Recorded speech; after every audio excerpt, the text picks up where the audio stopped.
Akademia dengan NIM 241011163200027. Ini saya akan melakukan materi tentang fonemik. Langsung saja ke pembahasan. Fonemik ialah cabang ilmu fonologi, kajian ilmu fonologi yang membahas tentang fonem. Fonem ialah satuan terkecil dalam bunyi bahasa yang membedakan makna kata dengan kata yang lainnya. Lalu jenis fonem itu ada dua, fonem segmental dan suprasegmental atau fonem non segmental. Lalu yang pertama itu ada fonem segmental, itu fonem yang bunyinya nyata yang bisa didengarkan secara langsung, contohnya seperti huruf konsonan atau huruf vokal a, i, u, e, o, b, n, n, dan lain-lain. Lalu yang kedua ada fonem suprasegmental atau fonem non segmental. Itu bukan bunyi hurufnya, tetapi bagaimana cara kita cara pengucapan bunyi, contohnya seperti intonasi, seperti irama berbicara, penekanan kata, dan panjang pendeknya bunyi. Nah, meskipun fonem non segmental atau suprasegmental ini bukan bagian dari fonem segmental, fonem ini juga memiliki dampak yang signifikan pada makna dan ekspresi bahasa.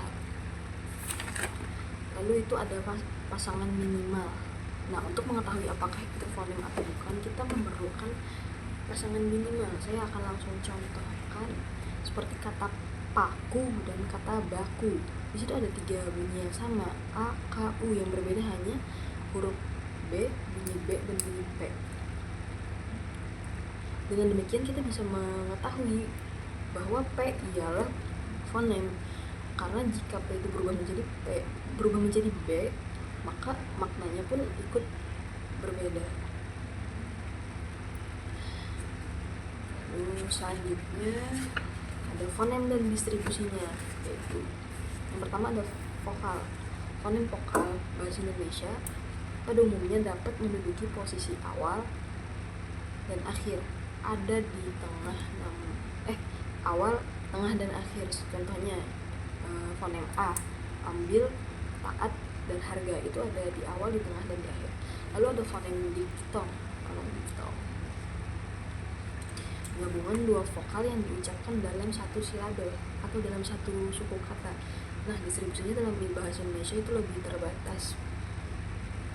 Biasanya itu ada di awal, di akhir, di tengah ada, namun jarang sekali. Yang di awal dan di akhir contohnya seperti kata aula dan pulau, itu diftong au. Di tengah seperti kata saudara. Dan fonem ai hanya pada posisi akhir, yaitu pantai, santai. Dan fonem diftong oi juga sama di posisi terakhir. Lalu fonem diftong yang hanya muncul pada posisi akhir seperti pada kata survei. Yang ketiga itu ada fonem konsonan. Nah, fonem konsonan ini punya distribusi yang berbeda-beda. Ada yang bisa di semua posisi, ada yang terbatas, dan itu mengalami perubahan bunyi. Yang pertama saya akan mencontohkan yang ada yang bisa di semua posisi. Itu ada fonem B, kata bambu, B-nya di awal, timbul, itu di tengah, sebab, dan itu masuk di akhir.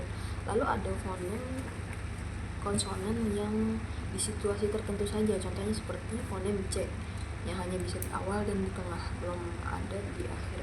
Mungkin ada tapi dalam bahasa Inggris kayaknya. Lalu yang ketiga ada fonem konsonan yang berubah bunyi di akhir, contohnya seperti huruf fonem B di akhir bisa terdengar seperti P itu pada pada kata jawab.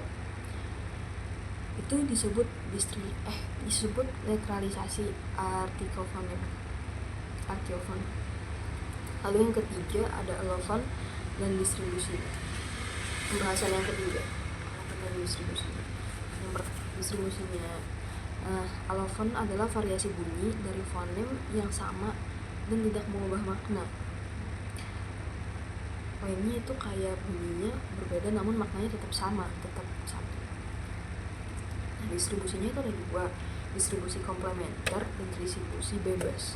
Nah, distribusi komplementer ini dimana alofon itu muncul di posisi berbeda dan tidak bisa ditukar. Sementara distribusi bebas itu dimana alofon bisa saling menggantungkan tanpa mengubah makna. Lalu pembahasan yang keempat itu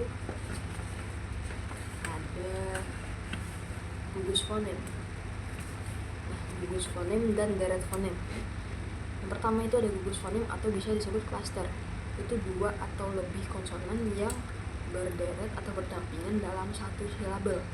Harus dalam satu silabel. Contohnya, saya akan contohkan di sini seperti kata Prabu.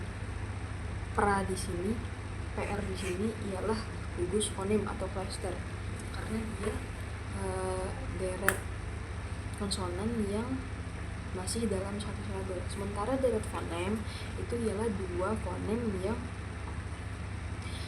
berdampingan namun tidak satu suku kata, tidak satu silabel. Contohnya seperti kata sabda. B dan di sini fonem konsonan di sini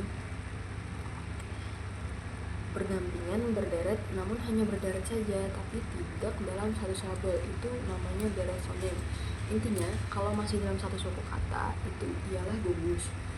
Kalau terpisah suku kata berarti deret. Lalu masuk ke pembahasan yang kelima, yaitu perubahan bunyi. Nah, perubahan bunyi ini ada dikarenakan faktor koartikulasi. Faktor koartikulasi itu bunyi yang dipengaruhi bunyi setelahnya, seperti kata tujuan. Ada pengaruh bunyi di situ, jadi agak bulat cara membacanya. Lalu yang kedua itu ada asimilasi, bunyi jadi mirip dengan bunyi yang lain. Contohnya pada kata stasiun, bunyi T itu ikut pengaruh huruf fonem S. Yang ketiga itu ada disimilasi, itu kebalikan dari asimilasi tadi. Nah, ini bunyinya yang sama jadi dibedakan. Ketika ber plus ajar itu menjadi belajar, jadi R di sini berubah menjadi L. Luluh dia. Lalu yang keempat itu adalah netralisasi, bunyinya berbeda tapi tidak terasa berbeda. Maksudnya bunyinya, pengucapan bunyinya agak berbeda namun maknanya tetap sama. Itu seperti kita membaca kata Jawa, itu P itu bisa berubah menjadi B bunyinya. Lalu yang kelima itu ada pengaruh morfologi atau imbuhan. Contohnya seperti men ditambah kata pilih jadi memilih. Nah, bunyinya itu berubah karena ada imbuhan tadi, tidak memilih lagi tetapi menjadi memilih. Yang keenam itu ada kontraksi atau penyingkatan, seperti kata tidak menjadi ketat, sahaya menjadi saya, atau hutang menjadi utang, sama saja. Nah, yang ketujuh itu ada metatesis. Metatesis ini bertukar posisi itu. Contohnya seperti jalur dan lajur, itu hanya bertukar-tukar posisinya. Lalu yang 8 itu ada monoftonisasi dan diptonisasi. Yang pertama itu ada monoftonisasi, itu dua vokal menjadi satu. Contohnya pada kata ramai menjadi kata rame. Nah, sementara diptonisasi ini satu vokal menjadi dua, kebalikan dari monoftonisasi, yaitu anggota menjadi anggota.